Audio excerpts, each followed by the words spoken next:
Hey people, my friend Jane is going to show you how Examify evaluates your IELTS speaking exams, and we're going to show you a demo, and let's go ahead. Hi there. Hello, this is International English Language Speaking Exam. My name is Examify. I will be your examiner today. Can you please tell me your name? You. Nice to meet you too. Let's start with the first question. What was your first mobile phone? Sure.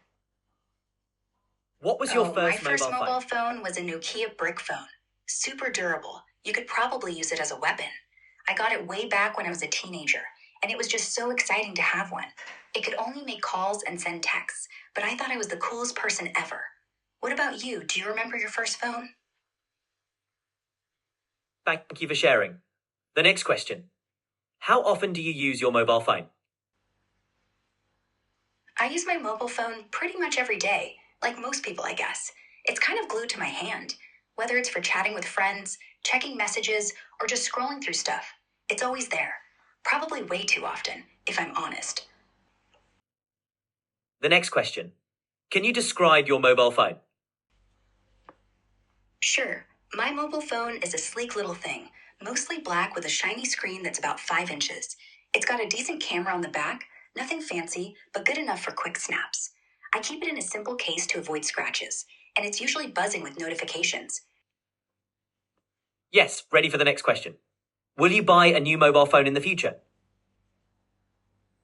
Yeah, definitely. I'll probably get a new mobile phone in a year or so, when this one starts slowing down or I need something with better features.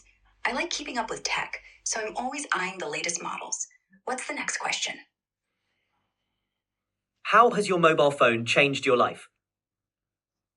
My mobile phone has totally changed my life. It's like my lifeline to everyone and everything. I can stay connected with friends, handle work on the go, and find answers to anything instantly, which makes things so much easier. But honestly, it also sucks me into endless scrolling sometimes, so it's a mixed bag. Good. Hi again. We'll now move to You part just 2 caught of me the thinking speaking about test. that last question. I'm going to give you a topic, and I'd like you to talk about it for 1 to 2 minutes. Here's your topic. Plastic waste. You should say, where and when did you see the plastic waste? Why was there a... Please remember to focus on the new topic for part 2. You have 1 minute to prepare your response about plastic waste. You can start preparing now. Okay, I'll prepare my response.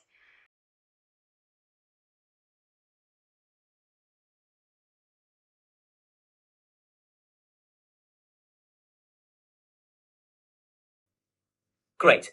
Please go ahead and speak about the topic of plastic waste. You should cover the points mentioned on the cue card. You have 1 to 2 minutes to talk. Please begin when you're ready. All right. Plastic waste is such a massive issue, and I've seen it in so many places.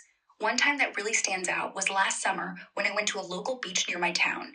It was a sunny weekend in July, and I was excited to relax by the sea. But when I got there, I was shocked. Plastic bottles, straws, and food wrappers were scattered all over the sand, especially near the picnic areas. It was heartbreaking to see the shore littered like that. Why was there so much plastic waste? Well, it was a busy weekend, and tons of people were out enjoying the weather.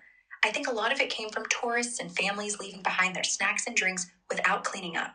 There weren't enough trash bins around, and I noticed some of the waste had washed up from the ocean too, probably from boats or nearby towns.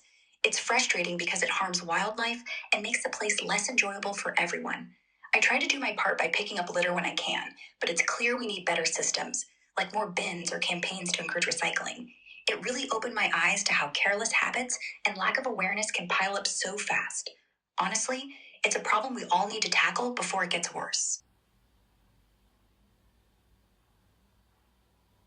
Thank you for sharing your thoughts. Now, let's move on to the follow-up question. What steps can individuals and governments take to reduce plastic pollution? Individuals can cut down on plastic pollution by using reusable bags, bottles, and containers instead of single-use plastics. Simple things like carrying a water bottle or saying no to plastic straws make a big difference.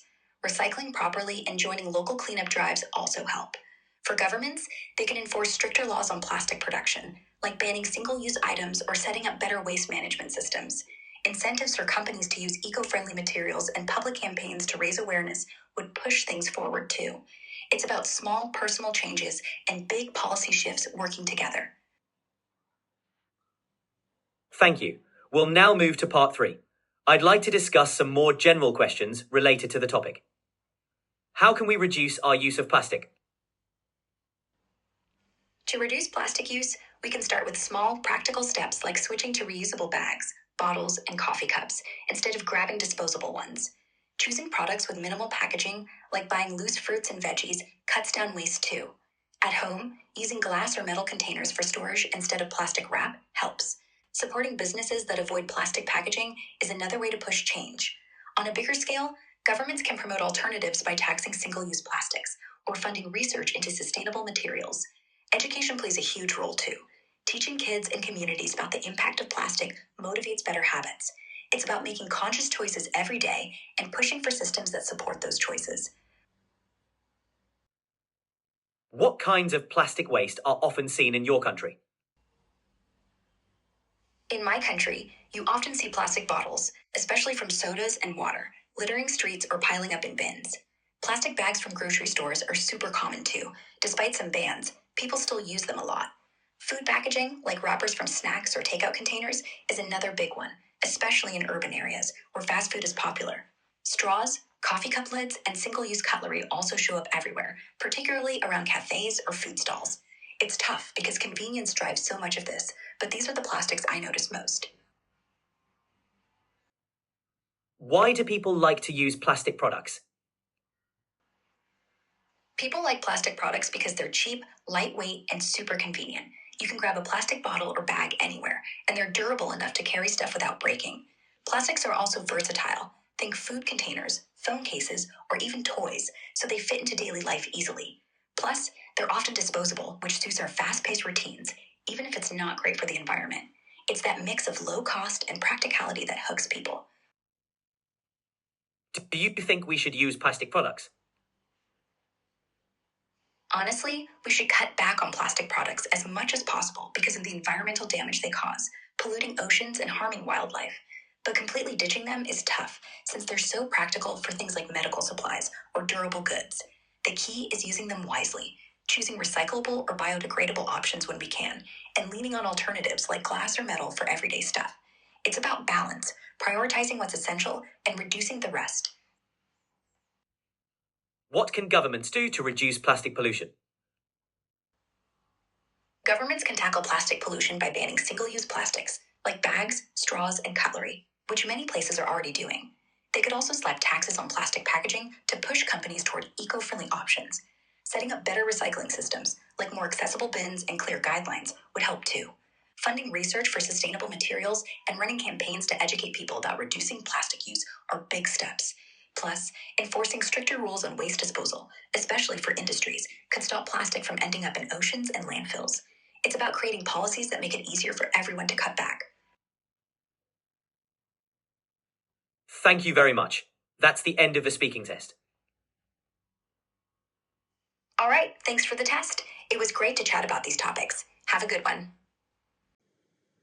So here we can see that Examify is evaluating our speech, and we have to wait for a second. And once it's done, we can see the whole detailed examination result. So hopefully here we go. Yeah, it just automatically redirects us, and we have got 7, this beautiful score and this feedback, and those are grammar mistakes. The important factor is that being able to conduct and communicate with the AI Examify, and sometimes you need to say like, I'm ready, let's go on to the next part, so that the AI knows that you're ready to start the next part, for example part 2. So that's it. Let us know what score you get in the comments, please.